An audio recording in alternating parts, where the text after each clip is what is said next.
Hello friends, അപ്പോൾ നമ്മൾ ഇന്ന് കൊണ്ടുവന്നിരിക്കുന്നത് ഹീറോ മോട്ടോകോപ്പിന്റെ ഏറ്റവും പുതിയ സൂം 125 ആണ്. സൂം എക്സ്ടെക് എന്ന് പറയും. അപ്പോൾ നിങ്ങൾക്ക് എല്ലാവർക്കും ഡ്രീം ക്യാച്ചർ DC മീഡിയ പുതിയൊരു വീഡിയോയിലേക്ക് സ്വാഗതം.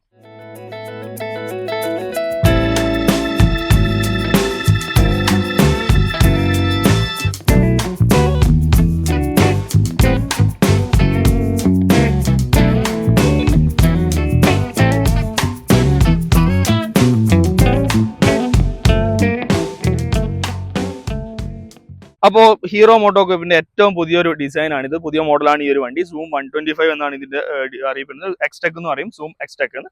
ഇതിന്റെ നോർമലി നമ്മൾ സൂം കണ്ടിട്ടുണ്ടാവും. ഇതിന്റെ അതുമായിട്ട് കുറെ ഡിഫറൻസ് ഉണ്ട്. കുറച്ചും കൂടി ബൾക്കി ആയിട്ടുള്ള ഡിസൈനിങ് ഒക്കെയാണ് ഇതിൽ വന്നിട്ടുള്ളത്. പിന്നെ ടയർ സൈസ് മറ്റ് സ്കൂട്ടികളിൽ നിന്ന് ഡിഫറെന്റ് ആയിട്ട് വലിയ സൈസ് 14 ഇഞ്ചാണ് ഇതിന്റെ ടയർ സൈസ് വരുന്നത്. പിന്നെ ഡിസൈനിങ് ഒക്കെ നോക്കുവാണെങ്കിൽ നല്ലൊരു അഗ്രസീവ് ആയിട്ടുള്ളൊരു ഡിസൈൻ ആണ്. പിന്നെ അറ്റൻഷൻ കിട്ടുന്ന രീതിയിലുള്ള ഒരു ഡിസൈനിങ്ങും കാര്യങ്ങളൊക്കെ വന്നിട്ടുണ്ട് എന്ന് വേണം പറയാം. കാരണം നല്ല രീതിയിലുള്ള പ്രസൻസും കാര്യങ്ങളൊക്കെ കിട്ടുന്ന രീതിയിലുള്ള ഒരു ഡിസൈനാണ്.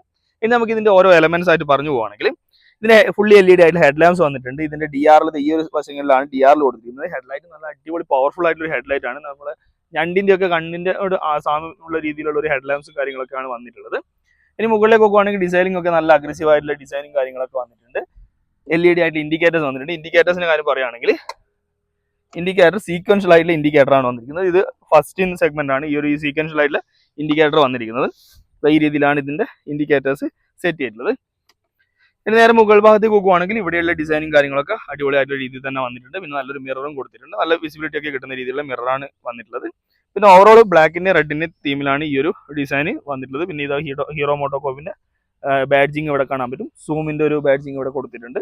ടയർ സൈസ് നോക്കുവാണെങ്കിൽ 110 80 14 ഇഞ്ചാണ് ഇതിന്റെ ഒരു ടയർ സൈസ് വന്നിട്ടുള്ളത്. സസ്പെൻഷൻ നോക്കുവാണെങ്കിൽ ടെലസ്കോപ്പിക് ആയിട്ടുള്ള ഹൈഡ്രോളിക് ഷോക്ക് ഓബ്സർ ആണ് മുൻഭാഗത്ത് കൊടുത്തിട്ടുള്ളത്. പിന്നെ ഡിസ്ക് ബ്രേക്കും വന്നിട്ടുണ്ട്. ഇത്രയും കാര്യങ്ങളാണ് ഇതിന്റെ ഓവറോൾ മുൻഭാഗത്തെ കാര്യങ്ങളുള്ളത്. ഇനി നേരെ വശങ്ങളിലേക്ക് നോക്കുവാണെങ്കിൽ അടിപൊളിയായിട്ടുള്ള ഡിസൈനാണ്. നല്ല ഒരു ലെഗ് സ്പേസ് ഒക്കെ നല്ല രീതിയിൽ കൊടുത്തിട്ടുണ്ട്. പിന്നെ സ്റ്റോറേജ് സ്പേസും കണ്ടിട്ടുണ്ട്. അത് ഡീറ്റെയിൽ കാണാം. പിന്നെ ഗ്രൗണ്ട് ക്ലിയറൻസ് വരുന്നത് 164 mm ആണ് ഇതിന്റെ ഗ്രൗണ്ട് ക്ലിയറൻസ് കൊടുത്തിരിക്കുന്നത്. സൈഡ് സ്റ്റാൻഡ് ഇൻഡിക്കേഷൻ വരുന്നുണ്ട്. പിന്നെ ഓവറോൾ നോക്കുവാണെങ്കിൽ അടിപൊളിയായിട്ടൊരു ഡിസൈനാണ്. സാധാരണ നമ്മൾ കാണുന്ന രീതിയിൽ ബാക്ക് വീല് കാണുമ്പോൾ അധികം സ്കൂട്ടിന്റെ ഒരു ചെറുത് ഫീൽ ചെയ്യും. പക്ഷേ ഇതിന്റെ ബാക്ക് വീല് വലുതായതുകൊണ്ട് അത്യാവശ്യം നല്ലൊരു ഫീൽ കിട്ടുന്നുണ്ട്. ഇതിന്റെ ബാക്ക് വീലും വരുന്നത് 14 ഇഞ്ചാണ്. 120 70 14 ഇതിന്റെ പിൻഭാഗത്തെ ടയർ സൈസ് വരുന്നത്. പിന്നെ അതുപോലെ തന്നെ പിൻഭാഗത്തെ സസ്പെൻഷൻ നോക്കുവാണെങ്കിൽ സിംഗിൾ സൈഡ് ആയിട്ടുള്ള അഡ്ജസ്റ്റബിൾ ആയിട്ടുള്ള ഷോക്ക് ഓബ്സർ ആണ് പിൻഭാഗത്ത് കൊടുത്തിട്ടുള്ളത്. പിന്നെ ഇവിടെ സൂമിന്റെ 3D ബാഡ്ജിങ് ഒക്കെ കാണാൻ പറ്റും. എക്സ്ടെക് എന്നുള്ള ഒരു ബാഡ്ജിങ് കാണാൻ പറ്റും. ഇവിടെയൊക്കെ കളർ ഡിഫറൻസ് ഒക്കെ നമുക്ക് കാണാൻ പറ്റും. പിന്നെ സിംഗിൾ ആയിട്ടുള്ള വൈഡ് ആയിട്ടുള്ള ഒരു സീറ്റും കൊടുത്തിട്ടുണ്ട്. അതിലും നല്ല അടിപൊളിയായിട്ടുള്ള ഡിസൈനും കാര്യങ്ങളൊക്കെ കാണാൻ പറ്റും. പിന്നെ സാരി ഗാർഡ് വന്നിട്ടുണ്ട്. അതുപോലെ തന്നെ ഗ്രാബ് റെയിൽ കൊടുത്തിട്ടുണ്ട്. നല്ല അടിപൊളിയായിട്ടുള്ള ഡിസൈനിൽ ഒരു ഗ്രാബ് റെയിൽ വന്നിട്ടുണ്ട്. ഫുഡ് പാക്ക് ഒക്കെ നല്ല അടിപൊളിയായിട്ടുള്ള ഒരു ക്വാളിറ്റിയുള്ള രീതിയിലുള്ള ഫുഡ് പാക്കും കാര്യങ്ങളൊക്കെ കൊടുത്തിട്ടുണ്ട്. പിന്നെ ഓവറോൾ ഇത്രയാണ് ഇതിന്റെ ലെഗ് സ്പേസ്. നല്ല അത്യാവശ്യം കുഴപ്പമില്ലാത്ത ലെഗ് സ്പേസ് ഉണ്ട്. പിന്നെ ഇതിന്റെ ഇത് പറയുകയാണെങ്കിൽ പെട്രോളിന്റെ കപ്പാസിറ്റി പറയുകയാണ് 5 ലിറ്റർ ആണ് ഇതിന്റെ പെട്രോളിന്റെ കപ്പാസിറ്റി വരുന്നത്. പുറത്താണ് ഇതിന്റെ ഓപ്പണിംഗ് കൊടുത്തിട്ടുള്ളത്. അപ്പോൾ ഇത്രയാണ് ഇതിന്റെ വശങ്ങളിലുള്ള കാര്യങ്ങളുള്ളത്. അപ്പോൾ നേരെ പിൻഭാഗത്തേക്ക് നോക്കുവാണെങ്കിൽ ഒരു ബ്ലാക്കിന്റെ ഫിനിഷിങ് നമുക്ക് പിൻഭാഗത്തൊക്കെ കാണാൻ പറ്റും. ടെയിൽ ലാമ്പ് സെന്ററിലല്ല ലൊക്കേറ്റ് ചെയ്തിട്ടുള്ളത്. ഈ ഒരു 2 സൈഡിലായിട്ട് ടെയിൽ ലാമ്പ് നല്ല അടിപൊളിയായിട്ട് പ്ലേസ് ചെയ്തിട്ടുണ്ട്. പിന്നെ സാധാരണ കാണുന്ന പോലെ ഇതിലേക്ക് തന്നെ ഇൻഡിക്കേറ്റർ ഇന്റഗ്രേറ്റ് ചെയ്യാതെ ഒരു സെപ്പറേറ്റ് ഇൻഡിക്കേറ്റർ സെറ്റ് ചെയ്തിട്ടുണ്ട്. അതും നല്ലൊരു സേഫ്റ്റിയുടെ കാര്യത്തിൽ നല്ലൊരു വിസിബിലിറ്റി കിട്ടുന്ന രീതിയിലാണ് കൊടുത്തിരിക്കുന്നത്. പിന്നെ വലിയൊരു മഡ് ഗാർഡ് കൊടുത്തിട്ടുണ്ട്. നല്ല കവർ ചെയ്യുന്ന രീതിയിലാണ് മഡ് ഗാർഡും അതിന്റെ കവറിംഗ് ഒക്കെ വന്നിട്ടുള്ളത്. പിന്നെ ഇവിടെ നമ്മുടെ നമ്പർ പ്ലേറ്റിന്റെ ലൈറ്റും ഒരു റിഫ്ലക്ടറും കാണാൻ പറ്റും. നമ്പർ പ്ലേറ്റ് ഇവിടെയാണ് പ്ലേസ് ചെയ്തിട്ടുള്ളത്. ഓവറോൾ കാണാൻ പിൻഭാഗത്തും നല്ല അടിപൊളിയായിട്ടുള്ളൊരു ഡിസൈനാണ് വന്നിട്ടുള്ളത്. പിന്നെ സൈലൻസറിന്റെ ഒരു അടിപൊളിയായിട്ടുള്ള ബൾക്കി ആയിട്ട് സൈലൻസർ വന്നിട്ടുണ്ട്. പിന്നെ പിൻഭാഗത്ത് ടയർസും വലിയ ടയറാണ്, 14 ഇഞ്ചാണ് വലിയ ടയർ വന്നിട്ടുണ്ട്. അതൊക്കെ ഈ വണ്ടിയുടെ ഒരു സ്റ്റൈല് കൂട്ടാൻ വേണ്ടി സഹായിക്കുന്നുണ്ട്. അപ്പോൾ ഇതിന്റെ എഞ്ചിനെ പറ്റി പറയുകയാണെങ്കിൽ 125 cc ആയിട്ടുള്ള ഒരു എഞ്ചിനാണ് വന്നിരിക്കുന്നത്. സിംഗിൾ സിലിണ്ടർ ആയിട്ടുള്ള 4 സ്ട്രോക്ക് എഞ്ചിനാണ് വന്നിരിക്കുന്നത്. ഫ്യൂൽ ഇഞ്ചക്ഷൻ ആണ് ഇതിൽ കൊടുത്തിട്ടുള്ളത്. അതുപോലെ തന്നെ ഇതിന്റെ പവർ പറയുകയാണെങ്കിൽ 9.92 bhp 7250 RPM, അതുപോലെ തന്നെ 10.4 Nm ടോർക്ക് 6000 RPM വരുന്ന ഒരു എഞ്ചിനാണ്. പിന്നെ ഇതിന്റെ മൈലേജ് പറയുകയാണെങ്കിൽ ഇതിന് കമ്പനി അവകാശപ്പെടുന്നത് 52 km/ലിറ്റർ ആണ് ഇതിന്റെ കമ്പനി അവകാശപ്പെടുന്ന മൈലേജ്. നമുക്ക് ഈ ഒരു വണ്ടി ഏകദേശം 100 കിലോമീറ്റർ അടുത്ത് ഓടിയിട്ടുള്ളൂ. അപ്പോൾ അതിന്റെ ഒരു മൈലേജും കാര്യങ്ങളൊക്കെ സെറ്റായി വരുന്നതേ ഉള്ളൂ. പിന്നെ ബാക്കിയുള്ള കാര്യങ്ങൾ പറയുകയാണെങ്കിൽ 5 ലിറ്റർ ആണ് ടാങ്ക് കപ്പാസിറ്റി വരുന്നത്, ഫ്യൂൽ ടാങ്ക് കപ്പാസിറ്റി വരുന്നത്. പിന്നെ ഗ്രൗണ്ട് ക്ലിയറൻസ് 164 mm ഗ്രൗണ്ട് ക്ലിയറൻസും വരുന്നുണ്ട്. ഇനി നമുക്ക് ഇതിന്റെ ഹാൻഡിൽ ബാറും കാര്യങ്ങളൊക്കെ ഒന്ന് ഡീറ്റെയിൽ ആയിട്ട് കാണാം. അപ്പോൾ നമുക്ക് ഈ ഒരു വശത്ത് തുടങ്ങാം. ഈ വശത്ത് നോക്കുവാണെങ്കിൽ ഈ ഹാൻഡിലിന്റെ വെയിറ്റ് നമുക്ക് കാണാൻ പറ്റും. ഗ്ലോസി ആയിട്ട് ഫിനിഷിങ്ങിലാണ് ഈ ഒരു കാര്യങ്ങളൊക്കെ കൊടുത്തിട്ടുള്ളത്. പിന്നെ ഇത് ഹാൻഡിൽ ഗ്രിപ്പൊക്കെ നല്ല അടിപൊളിയാണ്. എക്സ്ട്രാ ഗ്രിപ്പും കാര്യങ്ങളൊക്കെ അടിപൊളിയായിട്ട് കൊടുത്തിട്ടുണ്ട്. ഇവിടേക്ക് നോക്കുവാണെങ്കിൽ ഐഡിയൽ സ്റ്റാർട്ട് സ്റ്റോപ്പിന്റെ ബട്ടൺ കാണാൻ പറ്റും. IS3 എന്നാണ് ഇതിന്റെ ടെക്നോളജി പറയുന്നത്. അതിന്റെ ഒരു ബട്ടൺ ഇവിടെ കാണാൻ പറ്റും. പിന്നെ ഇത് സെൽഫ് സ്റ്റാർട്ട് ബട്ടൺ ഇവിടെ കൊടുത്തിട്ടുണ്ട്. ഈ സിമ്പിൾ ആയിട്ടുള്ള കാര്യങ്ങളാണ് ഇതിൽ കൊടുത്തിട്ടുള്ളത്. ഇനി നേരെ മറുവശത്തേക്ക് പോവുകയാണെങ്കിൽ മറുവശത്തേക്ക് പോകുന്നെങ്കിൽ മീറ്ററിന്റെ ഡിസൈനും കാര്യങ്ങളൊക്കെ ഈ രീതിയിലാണ് കൊടുത്തിട്ടുള്ളത്. അത് ഞാൻ ഓണായി കാണിച്ചു തരാം. അതിന് മുന്നേ നമുക്ക് മറുവശത്തേക്ക് പോകാം.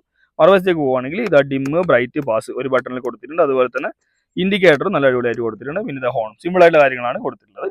ഇനി നമുക്ക് ഇതിന്റെ മീറ്റർ ഒന്ന് ഓൺ ആക്കി നോക്കാം. മീറ്റർ ഓൺ ആക്കുമ്പോൾ അതിന് മുന്നേ ഇവിടെ ഹീറോയുടെ ഒരു ബാഡ്ജിങ് ഉണ്ട്, ഇവിടെ ടൈം സെറ്റ് ചെയ്യാനുള്ള കാര്യങ്ങളും കൊടുത്തിട്ടുണ്ട്. ഇത് ഓൺ ആക്കുമ്പോൾ ഈ രീതിയിലാണ് ഇത് ഓണായി വരുന്നത്. പറയുകയാണെങ്കിൽ ഇവിടെ ഫ്യൂവലിന്റെ ഗേജ് കൊടുത്തിട്ടുണ്ട്, ടൈം കാണിക്കുന്നുണ്ട്, അതുപോലെ തന്നെ ഇത് കൊടുത്തിട്ടുണ്ട്. അതായത് സ്പീഡോമീറ്റർ ഇവിടെ ഡിജിറ്റലായിട്ട് കൊടുത്തിട്ടുണ്ട്. ഓഡോമീറ്റർ 116 കിലോമീറ്ററാണ് ഇത് ഓടിയിട്ടുള്ളത്. പിന്നെ ട്രിപ്പ് ഇവിടെ സെറ്റ് ചെയ്തിട്ടുണ്ട്. ട്രിപ്പ് 1 ട്രിപ്പ് 2 ഒക്കെ ഇതിലാണ് സെറ്റ് ചെയ്തിട്ടുള്ളത്. നമുക്ക് കിട്ടിയിട്ടുള്ള 116 കിലോമീറ്ററാണ് ട്രിപ്പ്. അതായത് ട്രിപ്പ് റീസെറ്റ് ചെയ്യാത്തതുകൊണ്ടാണ് ഇങ്ങനെ കാണിക്കുന്നത്. പിന്നെ ടൈമും കാര്യങ്ങളൊക്കെ ഇതിൽ കൊടുത്തിട്ടുണ്ട്. ഇവിടെ നോക്കുവാണെങ്കിൽ ലൈറ്റ് ഇൻഡിക്കേഷൻസ് കൊടുത്തിട്ടുണ്ട്. ഇത് സൈഡ് സ്റ്റാൻഡ് ഇൻഡിക്കേഷൻ ഉണ്ട്. സൈഡ് സ്റ്റാൻഡ് തട്ടിയാൽ മാത്രമേ വണ്ടി സ്റ്റാർട്ട് ആവുള്ളൂ. പിന്നെ ഇത് ബ്രൈറ്റിന്റെ ഇൻഡിക്കേഷൻ, ഫ്യൂൽ അപ്പിന്റെ, പിന്നെ ഇൻഡിക്കേറ്ററിന്റെ ഇൻഡിക്കേഷൻ ഇവിടെ കൊടുത്തിട്ടുണ്ട്. പിന്നെ അതിന് ഇപ്പുറം IS3 അതായത് നമ്മുടെ ഐഡിയൽ സ്റ്റാർട്ട് സ്റ്റോപ്പിന്റെ ഇൻഡിക്കേഷൻ ഉണ്ട്. അത് നമ്മൾ വണ്ടി ഓടിച്ചുകൊണ്ടിരിക്കുമ്പോൾ വണ്ടി നിർത്തുവാണെങ്കിൽ ക്ലച്ച് ബ്രേക്കുകൾ റിലീസ് ചെയ്ത് കഴിഞ്ഞാൽ വണ്ടി ഓഫ് ആവും. പിന്നെ നമ്മൾ ബ്രേക്ക് അപ്ലൈ ചെയ്ത് ആക്സിലേറ്റർ കൊടുക്കുകയാണെങ്കിൽ ഓട്ടോമാറ്റിക് സ്റ്റാർട്ടായി വരുന്ന ഒരു ടെക്നോളജിയാണ് IS3. അത്രയും കാര്യങ്ങളാണ് ഇതിൽ കൊടുത്തിട്ടുള്ളത്. ഇനി നേരെ താഴേക്ക് നോക്കുവാണെങ്കിൽ കീന്റെ ഫംഗ്ഷൻ ഈ രീതിയിലാണ് വന്നിരിക്കുന്നത്. കീ ഞാൻ കാണിച്ചു തരാം. ഇതാണ് കീ, സിമ്പിൾ ആയിട്ടുള്ള കീ ആണ് കൊടുത്തിട്ടുള്ളത്. ഇനി കീന്റെ നോക്കുവാണെങ്കിൽ ഓൺ ഓഫ് ഇതിൽ കൊടുത്തിട്ടുണ്ട്. അതുപോലെ തന്നെ സീറ്റിന്റെ ലോക്ക് അൺലോക്ക് ഇതിലാണ് കൊടുത്തിട്ടുള്ളത്. ലോക്ക് അൺലോക്ക് അല്ല, അൺലോക്ക് മാത്രം ആ രീതിയിലാണ് കൊടുത്തിട്ടുള്ളത്. പിന്നെ ഇവിടെ താഴേക്ക് പോവുകയാണെങ്കിൽ ചെറിയൊരു സ്റ്റോറേജ് സ്പേസ് നമുക്ക് കാണാൻ പറ്റും. ചെറുതല്ല, അത്യാവശ്യം കുഴപ്പമില്ലാതെ സ്റ്റോറേജ് സ്പേസ് കാണാൻ പറ്റും. അതായത് ഇതിൽ അത്യാവശ്യം നമുക്ക് സാധനങ്ങളൊക്കെ ഹോൾഡ് ചെയ്യാൻ പറ്റും. പിന്നെ ഇവിടെ ഒരു ഇൻഡിക്കേഷൻ ഉണ്ടോ, ഇതെന്താണെന്ന് വെച്ച് കഴിഞ്ഞാൽ ഇത് കണ്ടോ, ഇത് മൊബൈൽ ചാർജ് ചെയ്യാനുള്ള ഒരു ഓപ്ഷനാണ്. USB ചാർജറിന്റെ ഓപ്ഷൻ ഇതാ ഇവിടെ കൊടുത്തിട്ടുണ്ട്. ഇത് അടിപൊളിയായിട്ടുണ്ട്. അപ്പോൾ ഇത്രയാണ് ഇതിൽ കണക്ട് ചെയ്ത് വെച്ചിട്ട് നമുക്ക് ഇത് ഇവിടെ സ്റ്റോർ ചെയ്ത് വെക്കാം. ഇത്രയാണ് ഇതിൻ്റെ കാര്യം. ഇനി സീറ്റിന്റെ സ്പേസ് ഞാനൊന്ന് കാണിച്ചു തരാം. ഈ രീതിയിലാണ് ഇതിന്റെ സീറ്റിന്റെ സ്പേസ് വരുന്നത്. അത്യാവശ്യം കുഴപ്പമില്ലാത്ത രീതിയിലുള്ള സീറ്റിന്റെ സ്പേസ് വരുന്നുണ്ട്. ഇത് ഇവിടെ ഒരു ലൈറ്റ് കൊടുത്തിട്ടുണ്ട് കേട്ടോ. ഒരു ലൈറ്റ് ഇവിടെ വരുന്നുണ്ട്. ഇത് ഡിക്കി ലൈറ്റ്, രാത്രിയൊക്കെ ഇതാകും. ഇത് ഹെൽമെറ്റ്, ഒരു ഹെൽമെറ്റ് നല്ല രീതിയിൽ, അതായത് ഫുൾ ഫേസ് ഹെൽമെറ്റ് നല്ല രീതിയിൽ സ്റ്റോർ ചെയ്യാൻ പാകത്തിനുള്ള ഒരു സ്പേസ് നമുക്ക് ഇതിൽ കിട്ടുന്നുണ്ട്. അപ്പൊ ഇനി ഇതിന്റെ വേറൊരു കാര്യം, നമ്മൾ ഇതിന്റെ ഫ്യൂവൽ ലിഡ് ഓപ്പൺ ചെയ്യാൻ ഇത് ജസ്റ്റ് ഒന്ന് പുഷ് ചെയ്യുക. ഫ്യൂവലിന്റെ കാര്യം ഓപ്പൺ ആയിട്ടുണ്ട്. അപ്പോൾ നമുക്ക് ഇതൊന്ന് ഓടിച്ച് നോക്കാം. ഓടിച്ച് നോക്കിയുള്ള എക്സ്പീരിയൻസും കൂടി നോക്കാം. ബാക്കിയുള്ള കാര്യങ്ങളൊക്കെ പറഞ്ഞു.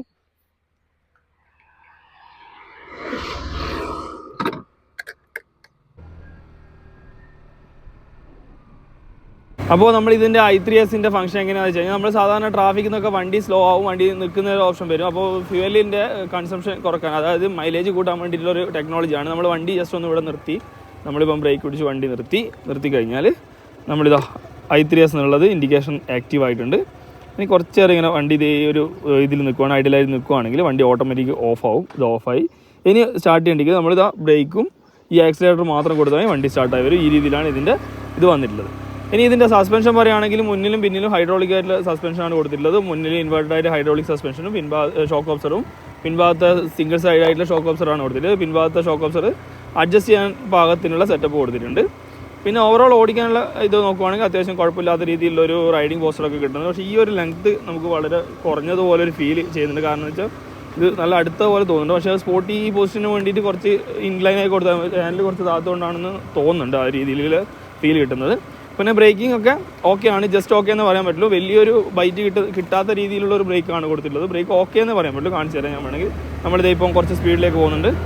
നമ്മൾ 30-35 ഇപ്പോൾ ബ്രേക്ക് പിടിക്കുകയാണെങ്കിൽ ഇതാ ഫുള്ള് ബ്രേക്ക് പിടിച്ചിട്ടുള്ളത്. വണ്ടി നമ്മൾ വിചാരിച്ചൊരു ബൈറ്റ്, അതായത് ഡിസ്കിൻ്റെ ഒരു ബൈറ്റ് നമുക്ക് കിട്ടുന്നില്ല എന്ന് വേണം പറയാൻ. ഇതിപ്പോൾ i3s ആക്റ്റീവ് ആയിട്ടുണ്ട്. ഇപ്പോൾ വണ്ടി ഓഫ് ആവും. ഇതാ വണ്ടി ഓഫായി. ഇനി ജസ്റ്റ് നമുക്കിതാ കൊടുത്തു കഴിഞ്ഞാൽ സ്റ്റാർട്ടായി. അത് ഓഫ് ചെയ്തിടാനുള്ള ഓപ്ഷനും നമുക്ക് ഇവിടെ കിട്ടുന്നുണ്ട്. സെൽഫ് സ്റ്റാർട്ട് ബട്ടൺ, സെൽഫ് അടിക്കേണ്ട. വണ്ടി പെട്ടെന്ന് അറിയാത്തവരിലാണെങ്കിൽ നമ്മൾ വീണ്ടും സ്റ്റാർട്ടാക്കാനുള്ളൊരു ടെൻഡൻസി ഉണ്ടാവും ഇതിനെപ്പറ്റി പരിചയമില്ലാത്തവരാണെങ്കിൽ.